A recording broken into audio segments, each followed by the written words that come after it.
ইরানের পররাষ্ট্রমন্ত্রী আব্বাস আরাগচি ইসরায়েলকে কড়া হুঁশিয়ারি বার্তা দিয়েছেন। ইরানে ফের হামলা চালালে কি পরিণতি হতে পারে তা নিয়ে সতর্ক করেছেন আব্বাস। নিজের সিসিটিভিতে আব্বাস বলেছেন, ইসরায়েলের সম্ভাব্য হামলার ব্যাপারে ইরান পুরোপুরি প্রস্তুত রয়েছে। আব্বাস গত ডিসেম্বরে এই সাক্ষাৎকার দিয়েছেন, কিন্তু গত শনিবার এটি প্রকাশিত হয়েছে। ইরানি পররাষ্ট্রমন্ত্রী বলেছেন, আমি আশা করি ইসরায়েল এমন বেপরোয়া পদক্ষেপ নেওয়া থেকে বিরত থাকবে। এমন পদক্ষেপ নিলে পুরো মাত্রার যুদ্ধ শুরু হবে।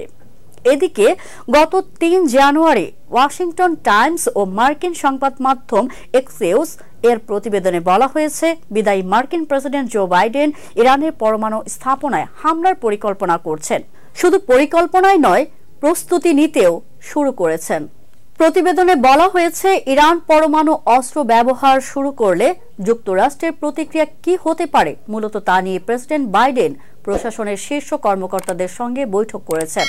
হোয়াইট হাউস জানিয়েছে, জাতীয় নিরাপত্তা উপদেষ্টা জ্যাক সুলিভান প্রেসিডেন্ট বাইডেনকে বিভিন্ন পরিকল্পনার কথা জানালেও বৈঠকে এখন পর্যন্ত ইরানের বিরুদ্ধে সামরিক পদক্ষেপ নেওয়ার কোনো অনুমোদন দেওয়া হয়নি।